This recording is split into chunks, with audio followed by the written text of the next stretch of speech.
अस्सलाम वालेकुम। मैं हूँ शमा और आप देख रहे हैं cooking with Shama YouTube channel. आज मैं बना रही हूँ ग्रीन चटनी 3 डिफरेंट तरीक़ों से।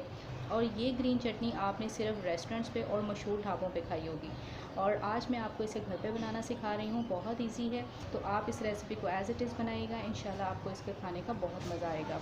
तो चलिए इस ज़बरदस्त और आसान सी रेसिपी को बनाना स्टार्ट करते हैं। जैसे कि आप देख रहे हैं मेरे पास एक ब्लेंडिंग जग है, इसके अंदर हम डालेंगे पुदीना। मुट्ठी भरकर मैंने पुदीने की पत्तियां ली हैं, इसे मैं एक ब्लेंडिंग जग में डाल रही हूँ। और ये हमारे पास बिल्कुल फ्रेश वाला धनिया पत्ता है, ये भी हम डाल देंगे इस ब्लेंडिंग जग के अंदर। 3 हरी मिर्चें, इसे दरमियान से ऐसे तोड़ के डाल देंगे। 1 इंच का टुकड़ा अदरक का, इसे दरमियान से 2-3 टुकड़ों में काट लेंगे। हाफ़ टी स्पून हींग यानी हींग का पाउडर। आधी छोटी चम्मच डालेंगे चिली फ्लेक्स। 1 छोटी चम्मच नमक डालेंगे, नमक आप अपने टेस्ट के अकॉर्डिंग भी डाल सकते हैं। 1 छोटी चम्मच आमचूर पाउडर डालेंगे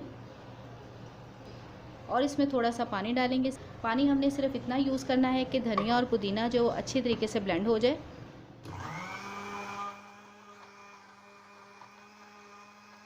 चटनी जो हमारे अच्छे तरीके से ब्लेंड हो चुकी है, जार का ढक्कन खोलकर और चटनी को चेक कर लेते हैं। ये देखिए कितना ज़बरदस्त इसका पेस्ट बन चुका है, और ये बिल्कुल हमने फ़ाइन पेस्ट नहीं बनाया। ये थी हमारी बेसिक ग्रीन चटनी। अब इसी चटनी से हम 2 अलग तरह की चटनियाँ बनाएंगे।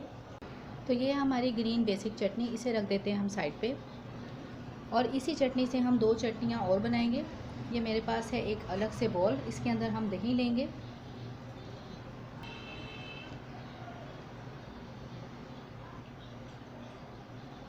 चलें जी, ये दही ले लिया हमने। इसके अंदर हम डालेंगे 2 टेबलस्पून यही ग्रीन चटनी जो हमने बनाकर तैयार की है।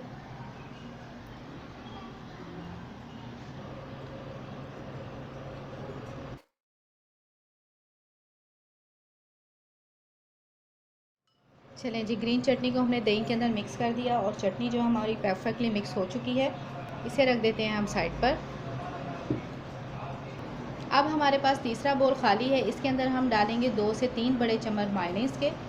मायोनीज़ के साथ जब ग्रीन चटनी मिलती है तो इसका बहुत ही रिच फ्लेवर आता है, बहुत टेस्टी लगती है। इसे आप बारबेक्यू के साथ खा सकते हैं, पराठे रोटी के साथ खा सकते हैं, ये बहुत ही टेस्टी लगती है। मायोनीज़ के अंदर हम डालेंगे 1 टेबलस्पून ग्रीन चटनी का। अब हम मायोनीज़ और ग्रीन चटनी को मिक्स करते हैं।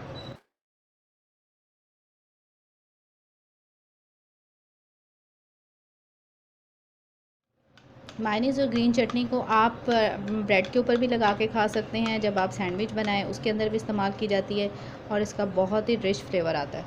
पराठा रोल, अंडा सैंडविच, आप इन चीज़ों के अंदर ये मायोनीज़ और ग्रीन चटनी को लगा के खाएं, बहुत ही टेस्टी लगती है। इसे आप बनाकर फ्रिज में भी रख सकते हैं, ये बिल्कुल भी ख़राब नहीं होगी। तो ये आप देख सकते हैं हमने बनाई है ग्रीन चटनी से 3 डिफरेंट तरह की चटनियाँ, बहुत ही ज़बरदस्त हैं।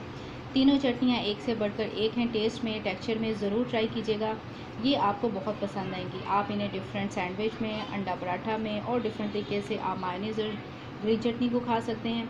इस चटनी को आप समोसा, पकोड़ा, कचौरी इन चीज़ों के साथ खा सकते हैं, और ग्रीन चटनी आप बारबेक्यू के साथ खा सकते हैं। ये तीनों चटनियाँ बनाकर आप फ्रिज में रख लें, एयर टाइट जार के अंदर डालकर, और इंशाल्लाह आप ये 1.5-2 हफ्ते तक आराम से खा सकते हैं। तो अगर आपको आज की ग्रीन चटनियों की रेसिपी पसंद आई है तो वीडियो को लाइक और शेयर करना हरगिज़ मत भूलिएगा। और अगर आप हमारे चैनल कुकिंग शमा पर नए हैं तो रेड सब्सक्राइब का बटन दबाकर सब्सक्राइब कर लें। और अगर आप हमारे चैनल कुकिंग शमा पर नए हैं तो रेड सब्सक्राइब का बटन दबाकर सब्सक्राइब कर लें। दुआ में याद रखते हुए मुझे दीजिए इजाज़त। मिलते हैं बहुत जल्द एक नई आसान और मज़ेदार सी रेसिपी के साथ। दुआ में याद रखते हुए मुझे दीजिए इजाज़त। मिलते हैं बहुत जल्द एक नई आसान और मज़ेदार सी रेसिपी के साथ। अपना बहुत ख्याल रखिएगा। अल्लाह हाफ़िज़।